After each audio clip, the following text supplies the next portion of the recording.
Minhas amigas e meus amigos, nos últimos meses uma tristeza infinita vem apertando meu coração. O Brasil está vivendo um dos piores períodos de sua história. Com quase 130 mil mortos e mais de 4 milhões de pessoas contaminadas, despencamos em uma crise sanitária, social, econômica e ambiental nunca vista. Mais de 200 milhões de brasileiros e brasileiras acordam todos os dias sem saber se seus parentes, amigos ou eles próprios estarão saudáveis e vivos à noite. A esmagadora maioria dos mortos pelo coronavírus é de pobres, pretos, pessoas vulneráveis que o Estado abandonou. Na maior e mais rica cidade do país, as mortes pelo Covid-19 são 60% mais altas entre pretos e pardos da periferia, segundo os dados das autoridades sanitárias. Cada um desses mortos que o governo federal trata com desdém tinha nome, sobrenome, endereço, tinha pai, mãe, irmão, filho, marido, esposa e amigos. Dói saber que dezenas de milhares de brasileiros e brasileiras não puderam se despedir de seus entes queridos. Eu sei o que é esta dor. Teria sido possível, sim, evitar tantas mortes. Estamos entregues a um governo que não dá valor à vida e banaliza a morte. Um governo insensível, irresponsável e incompetente, que desrespeitou as normas da Organização Mundial da Saúde e converteu o coronavírus em uma arma de destruição em massa. Os governos que emergiram do golpe congelaram recursos e sucatearam o Sistema Único de Saúde, o SUS, respeitado mundialmente como modelo para outras nações em desenvolvimento. E o colapso só não foi maior ainda graças aos heróis anônimos, as trabalhadoras e os trabalhadores do sistema de saúde. Os recursos que poderiam estar sendo usados para salvar vidas foram destinados a pagar juros ao sistema financeiro. O Conselho Monetário Nacional acaba de anunciar que vai sacar mais de 300 bilhões de reais dos lucros das reservas que nossos governos deixaram. Seria compreensível se essa fortuna fosse destinada a socorrer o trabalhador desempregado ou a manter o auxílio emergencial de R$600 enquanto durar a pandemia. Mas isso não passa pela cabeça dos economistas do governo. Eles já anunciaram que esse dinheiro vai ser usado para pagar os juros da dívida pública. Nas mãos dessa gente, a saúde pública é maltratada em todos os seus aspectos. A substituição da direção do Ministério da Saúde por militares sem experiência médica ou sanitária é apenas a ponta do iceberg. Em uma escalada autoritária, o governo transferiu centenas de militares da ativa e da reserva para a administração federal, inclusive em muitos postos-chave, fazendo lembrar os tempos sombrios da ditadura. O mais grave de tudo isso é que Bolsonaro aproveita o sofrimento coletivo para sorrateiramente cometer um crime de lesa-pátria. Um crime politicamente imprescritível. O maior crime que um governo pode cometer contra o seu país e o seu povo. Abrir mão da soberania nacional. Não foi por acaso que escolhi para falar com você neste 7 de setembro, dia da independência do Brasil, quando celebramos o nascimento do nosso país como nação soberana. Soberania significa independência, autonomia, liberdade. O contrário disso é dependência, servidão e submissão. Ao longo de minha vida, sempre lutei pela liberdade. Liberdade de imprensa, liberdade de opinião, liberdade de manifestação e de organização, liberdade sindical e liberdade de iniciativa. É importante lembrar que não haverá liberdade se o próprio país não for livre. Renunciar à soberania é subordinar o bem-estar e a segurança do nosso povo aos interesses de outros países. A garantia da soberania nacional não se resume à importantíssima missão de resguardar nossas fronteiras terrestres e marítimas e nosso espaço aéreo. Supõe também defender nosso povo, nossas riquezas minerais, cuidar das nossas florestas, dos nossos rios, da nossa água. Na Amazônia, devemos estar presentes com cientistas, antropólogos e pesquisadores dedicados a estudar a fauna e a flora e a empregar esse conhecimento na farmacologia, na nutrição e em todos os campos da ciência, respeitando a cultura e a organização social dos povos indígenas.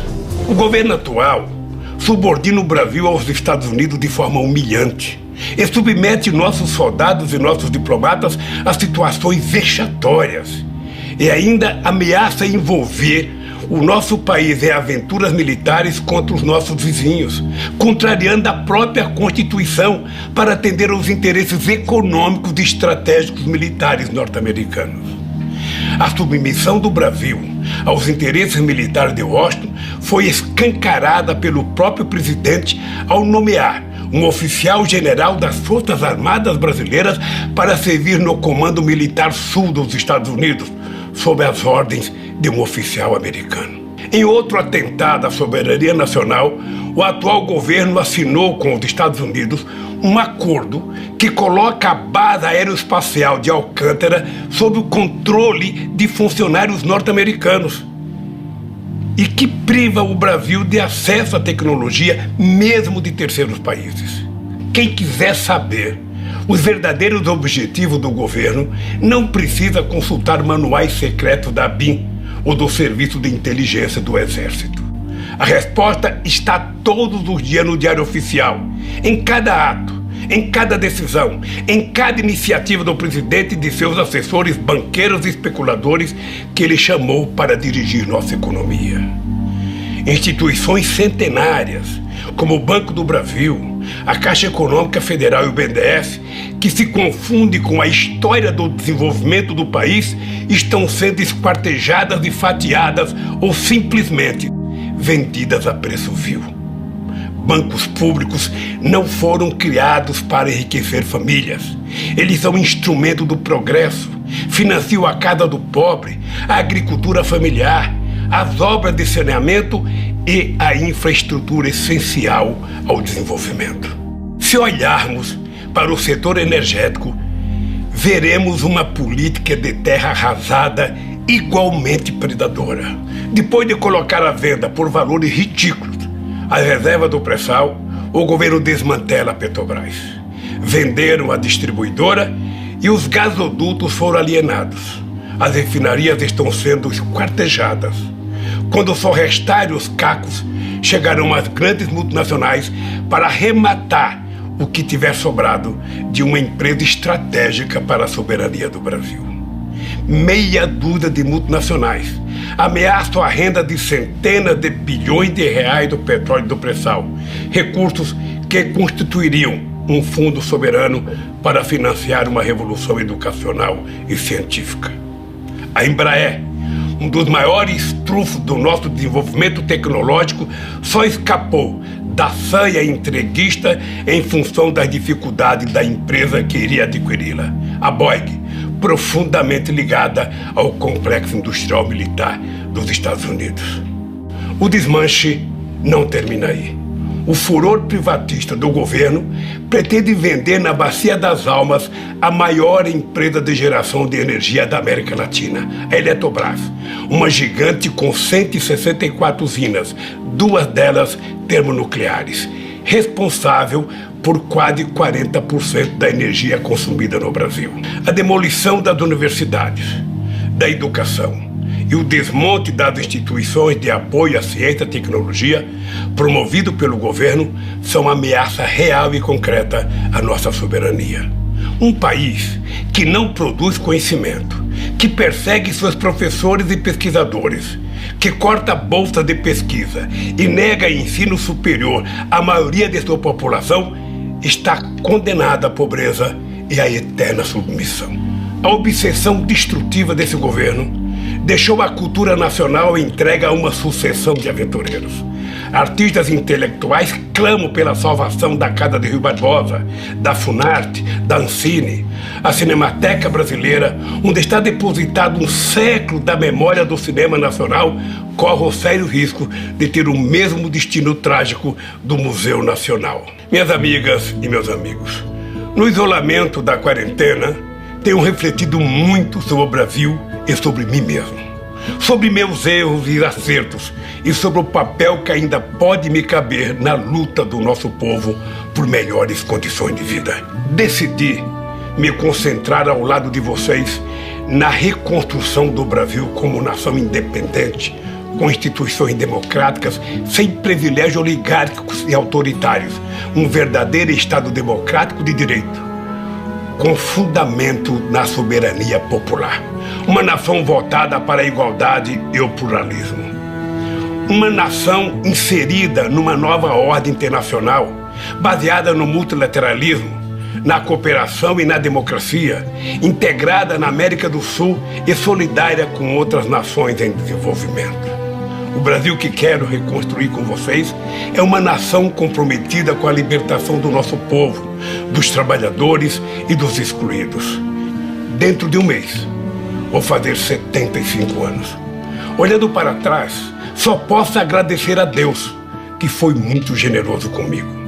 Tenho que agradecer a minha mãe, Dona Lindu, por ter feito de um pau de arara sem diploma um trabalhador orgulhoso, que um dia viraria presidente da República, por ter feito de mim um homem sem rancor e sem ódio. Eu sou o menino que desmentiu a lógica, que saiu do porão social e chegou ao andar de cima sem pedir permissão a ninguém, só ao povo.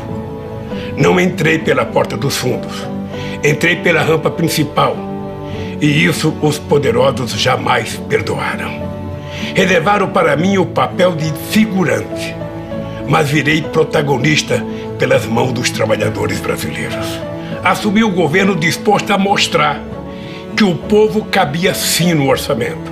Mais do que isso, provei que o povo é um extraordinário patrimônio, uma enorme riqueza. Com o povo o Brasil progride, se enriquece, se fortalece, se torna um país soberano e justo. Um país em que a riqueza produzida por todos seja distribuída para todos, mas em primeiro lugar para os explorados, dos oprimidos e os excluídos. Todos os avanços que fizemos sofreram encarniçada oposição das forças conservadoras, aliadas aos interesses de outras potências. Eles nunca se conformaram em ver o Brasil como um país independente e solidário com seus vizinhos latino-americanos e caribenhos, com os países africanos, com as nações em desenvolvimento. É aí, nessas conquistas dos trabalhadores, nesse progresso dos pobres, no fim da subserviência, é aí que está a raiz do golpe de 2016. Aí está a raiz dos processos armados contra mim, da minha prisão ilegal e da proibição da minha candidatura em 2018.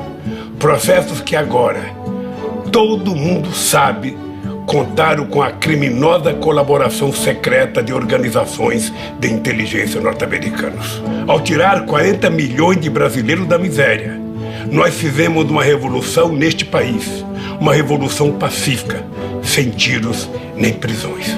Ao ver que esse processo de ascensão social dos pobres iria continuar, que a afirmação da nossa soberania não iria ter volta, os que se julgam donos do Brasil, aqui dentro e lá fora, resolveram dar um basta. Nasce aí o apoio dado pelas elites conservadoras a Bolsonaro.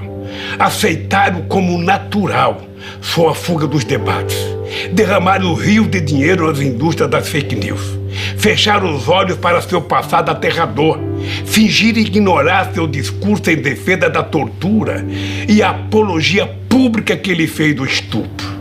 As eleições de 2018 jogaram o Brasil em um pesadelo que parece não ter fim. Com a ascensão de Bolsonaro, milicianos, atravessadores de negócios e matadores de aluguel saíram das páginas policiais e aparecem nas colunas políticas.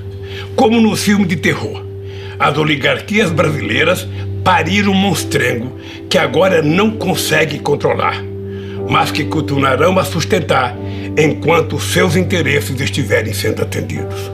Um dado escandaloso ilustra essa conivência. Nos 4 primeiros meses da pandemia, 40 bilionários brasileiros aumentaram suas fortunas em 170 bilhões de reais. Enquanto isso, A massa salarial dos empregados caiu 15% em um ano, o maior tombo já registrado pelo IBGE. Para impedir que os trabalhadores possam se defender dessa pilhagem, o governo asfixia os sindicatos, enfraquece as centrais sindicais e ameaça fechar as portas da Justiça do Trabalho. Querem quebrar a coluna vertebral do movimento sindical, o que nem a ditadura conseguiu. Violentaram a Constituição de 88. Repudiaram as práticas democráticas, implantaram um autoritarismo obscurantista que destruiu as conquistas sociais alcançadas em décadas de lutas. Abandonaram uma política externa altiva e ativa, em favor de uma submissão vergonhosa e humilhante. Este é o verdadeiro e ameaçador retrato do Brasil de hoje. Tamanha calamidade terá que ser enfrentada com um novo contrato social que defenda os direitos e a renda do povo trabalhador. Minhas amigas e meus amigos, minha longa vida, aí incluídos os quase 2 anos que passei em uma prisão injusta e ilegal, me ensinou muito. Mas tudo que fui, tudo que aprendi, cabe num grão de milho se essa experiência não for colocada a serviço dos trabalhadores. É inaceitável que 10% da população viva às custas da miséria de 90% do povo. Jamais haverá crescimento e paz social em nosso país, enquanto a riqueza produzida por todos for parar nas contas bancárias de meia dúzia de privilegiados.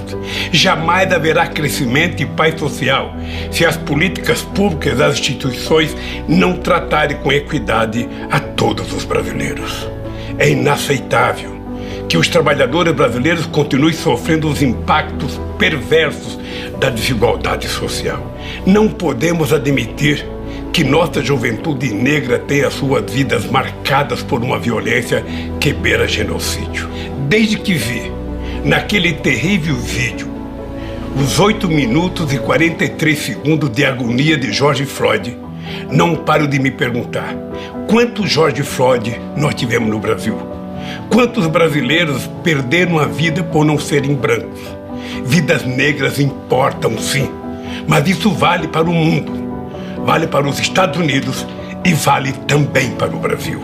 É intolerável que nações indígenas tenham suas terras invadidas e saqueadas e suas culturas destruídas. O Brasil que queremos é o do Marechal Rondon e dos irmãos Vilas Boas, não o dos grileiros e dos devastadores de florestas. Temos um governo que quer matar as mais belas virtudes do nosso povo, como a generosidade, o amor, a paz e a tolerância. O povo não quer comprar revólveres, nem cartucho de carabina. O povo quer comprar comida. Temos que combater com firmeza a violência impune contra as mulheres. Não podemos aceitar que um ser humano seja estigmatizado por seu gênero. Repudiamos o escárnio público com os quilombolas. Condenamos o preconceito que trata como seres inferiores, pobres, que vivem nas periferias das grandes cidades. Até quando conviveremos com tanta discriminação, tanta intolerância e tanto ódio? Meus amigos e minhas amigas, para reconstruirmos o Brasil pós-pandemia, precisamos de um novo contrato social entre todos os brasileiros. Um contrato social que garanta a todos o direito de viver em paz e harmonia, em que todos tenham a mesma possibilidade de crescer, onde nossa economia esteja a serviço de todos e não de uma pequena minoria, no qual sejam respeitados nossos tesouros naturais, como a Amazônia, o Cerrado, o Pantanal, a Amazônia Azul e a Mata Atlântica. Alicerce desse contrato social tem que ser o símbolo e a base do regime democrático, o voto. É através do exercício do voto, livre de manipulações e fake news, que devem ser formados os governos e ser feitas as grandes escolhas e as opções fundamentais da sociedade. Através dessa reconstrução, lastreada no voto, teremos um Brasil democrático, soberano, respeitador dos direitos humanos e das diferenças de opinião, protetor do meio ambiente e das minorias e defensor de sua própria soberania. Um Brasil de todos para todos. Se estivermos unidos em torno disso, poderemos superar esse momento dramático. O essencial hoje é vencer a pandemia, defender a vida e a saúde do povo. É pôr fim a esse desgoverno e acabar com o teto de gastos que deixa o Estado brasileiro de joelhos diante do capital financeiro nacional e internacional. Nessa empreitada árdua, mas essencial, eu me coloco à disposição do povo brasileiro, especialmente dos trabalhadores e dos excluídos. Minhas amigas e meus amigos, queremos um Brasil em que haja trabalho para todos. Estamos falando de construir um estado de bem-estar social que promova a igualdade de direitos, em que a riqueza produzida pelo trabalho coletivo seja devolvida à população segundo a necessidade de cada um. Um Estado justo, igualitário e independente, que dê oportunidade para os trabalhadores, os mais pobres e os excluídos. Esse Brasil dos nossos sonhos pode estar mais próximo do que aparenta. Até os profetas de Wall Street e da City de Londres já decretaram que o capitalismo, tal como o mundo conhece, está com seus dias contados. Levaram séculos para descobrir uma verdade inquestionável que os pobres conhecem desde que nasceram. O que sustenta o capitalismo não é o capital, somos nós, os trabalhadores.